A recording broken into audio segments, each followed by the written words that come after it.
I'm Logan Crawford, and right now on Spotlight, we're taking a journey through the humorous, heartfelt, and spiritual world of Judy Tarvin's latest book. It is called Read My Life and Travel Experiences, and I Will Throw in a Cake. With stories from travels across Asia to cake decorating mishaps, Judy's memoir is filled with laughter, insight, and her personal journey toward faith. If you're looking for a blend of life's funniest moments and profound spiritual growth, you're in for a treat. We're delighted to have this very talented author join us here today on Spotlight.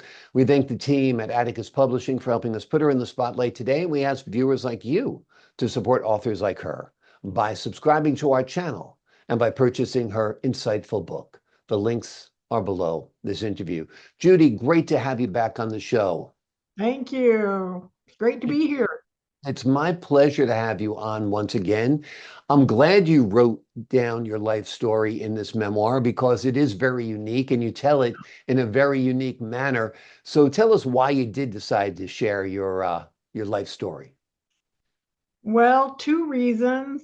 Basically, I wanted to express how God had led me through my entire life, brought people, brought experiences, brought grief, brought all kinds of things, and yet He was always there.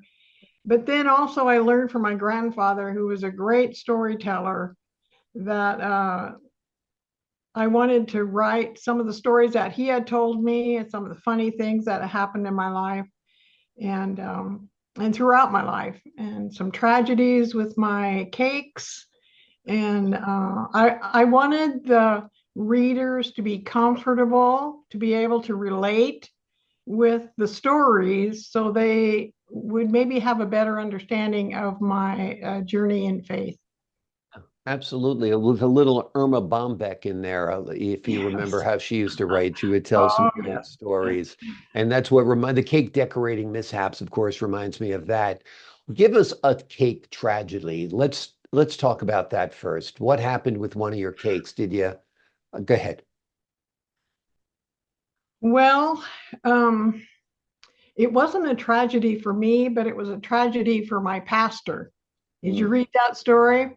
Yep. Well, it was his 50th birthday, and we were giving him a hard time about it. So I was doing the decorating, the cake baking, and all of that. So I told him, we're going to have your cake outside today because there are so many candles on it.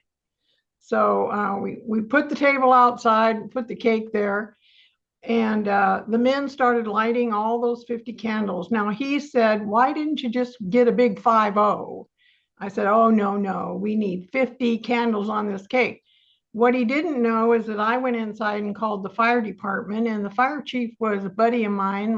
My son was a volunteer fireman, and he volunteered to bring his fire truck to the parking lot of the church and extinguish the candles. That is so funny. Oh, and it was hilarious because just as the men were lighting the candles, we heard the fire engines. They were honking, they were blaring, they were coming down the street, and they screeched into our parking lot and slammed on the brakes. Two of them jumped out with hoses and they obliterated the cake against the neighbor's fence. That is the My funniest pastor, prank yeah, I've ever heard of. my That pastor, is great. That is great. And oh, you're turning to the pastor and saying, see what you caused? You have too many candles on this cake, right? he was speechless. And when the fire captain came up and said, Roy, are you aware of who it was that is pranking you? And he goes, oh, yes, I'm very aware. Take her away. That's what he said. That's so funny. That really is one of the greatest practical jokes I've ever heard of. Oh, Wonderful. Kudos for you for doing really? it. It was fun, fun, fun. That's tremendous fun. That's wonderful. That's something like it should have been videotaped so Ashton Kutcher could have showed it on his Practical I Jokers show or wish. something. Yeah, Yeah. really great stuff. You talked about your pastor there, of course, the man of many candles. Faith is very important to you. Talk to us a little bit about your spiritual journey and what you discuss in the book. Well, it started when I was about 10 years old, and my parents divorced, and my mother remarried a wonderful Christian man, and he came from a wonderful Christian family. And so that was my first experience in a church that preached the gospel. And my dear little grandmother called me aside, and she talked to me about Jesus. That was the first I'd ever remember hearing anything about the gospel or Jesus. Well, I didn't get saved that day, but that started in motion experiences that I just can't hardly imagine now. When I think back, I lost my first husband to Vietnam, and I'm thinking, why would God do that? I was angry about that, and here I had this child to raise all by myself, and then we got through that, and I married again, and the man that I married went to a gospel preaching church, and I heard the gospel. And so I was 28 years old when I asked Jesus to come into my heart, and my whole life just changed. Yeah. But then my circumstances were even more dire. My husband became an alcoholic, and he was abusive.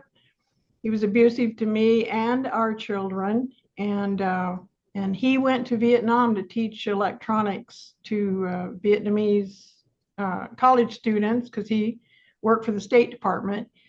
And in that event, he met a Vietnamese woman. He married her according to her custom, and they had a child. But when he got ready to come back to the United States, they wouldn't let him bring her because the State Department knew that he had a wife and a son in the States. So he was facing a dilemma, and so he decided maybe the best way would be to get rid of me. And his father is the one that told me all of this many years later, but he had conspired a couple of different ways to see if I could be kidnapped, I could be in an accident that I wouldn't recover from. And the worst time was when we were traveling in Nazareth, and he was trying to get an Arab man to kidnap me and take me away. And as soon as the Arab man saw me in the parking lot, he took off. And then my husband was furious. It was about 3 days later that my husband had the tragic accident in Jerusalem and wound up in the hospital for, I think, 10 days. He had a piece of steel came off of the bumper of a truck and went through his cheek, took out teeth, and lodged in the back of his throat. That's how he went to the hospital. And so he was in the hospital recovering. But an amazing thing in Israel was that very weekend, there were 7 of the most renowned surgeons in the whole state of Israel were in Jerusalem at that hospital at that weekend.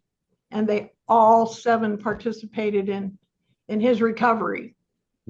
And while he was recovering in the hospital, then it takes me to the village of Abu Dis outside of Jerusalem, and I was living in a Palestinian Arab village for 10 days. Was that the question you asked me? Yeah, well, you've got me like absolutely perplexed here because it's such an amazing story. It's captivating to go from the practical joke of the cake to your husband plotting to kill you and then being caught up in a horrific accident. It almost seems like karma in that he was trying to do something evil to you and something evil happened to him. That's exactly what I felt like. And while he was in the hospital recovering, I was rejoicing with these.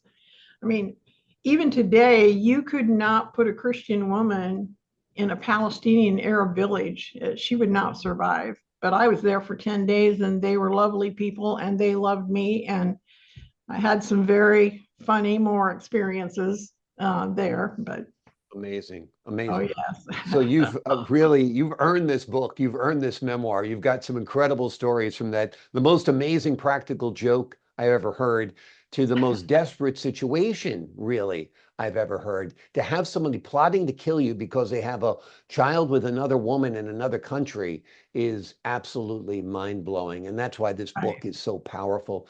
We'll bring it up a little bit. We'll talk about the lighter side of your life again. We'll Okay. talk about Japan, Thailand, Israel, and your travels. Traveling is a big part of this book as well, right? Yes. Um, I have actually been completely around the world. I didn't stop everywhere, but I've been completely around the world. I've had 3 cruises, and funny things happened during those cruises. We went to Alaska twice, and Mexico was the funniest things happened in Mexico that were just crazy.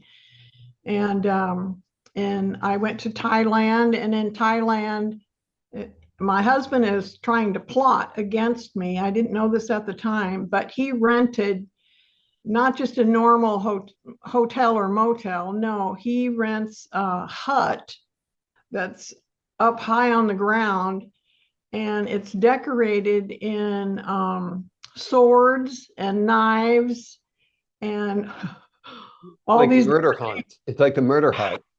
Yes. And I got really sick while I was there, extremely sick. And I always thought maybe he put something in a drink, or so I never did find out for sure, but I was very sick in Thailand. Eventually recovered, and he kept saying, you're going to be fine. Let's just finish our vacation, like nothing was going on. But it certainly was. And I've been to Israel twice, in 1970 and then 2019. And I was scheduled to go a year or so ago, but things kind of broke out. Yeah. Not a safe time to go within the last year or so, that's for sure. Mhm. Well, this is a terrific book, a terrific read. You will read about different highs and lows in Judy's life. You'll be laughing at times. Your mouth will be agape at other times reading her story. It's a compelling story, and I think you will learn from it, and I think you will find it thoroughly readable and thoroughly entertaining as well. The name of the book is Reading My Life and Travel Experiences, and I Will Throw in a Cake. Yes. It is a great book that tells Judy's life story in a very personal way. At times, like I said, it reminds me a little bit of Irma Bombeck because it's got that kind of homespun Mm. quips about it as well. Wonderful work on the book, Judy. Thank you so much Thank for joining me here today on Oh, Spotlight. thank you for having me. My pleasure.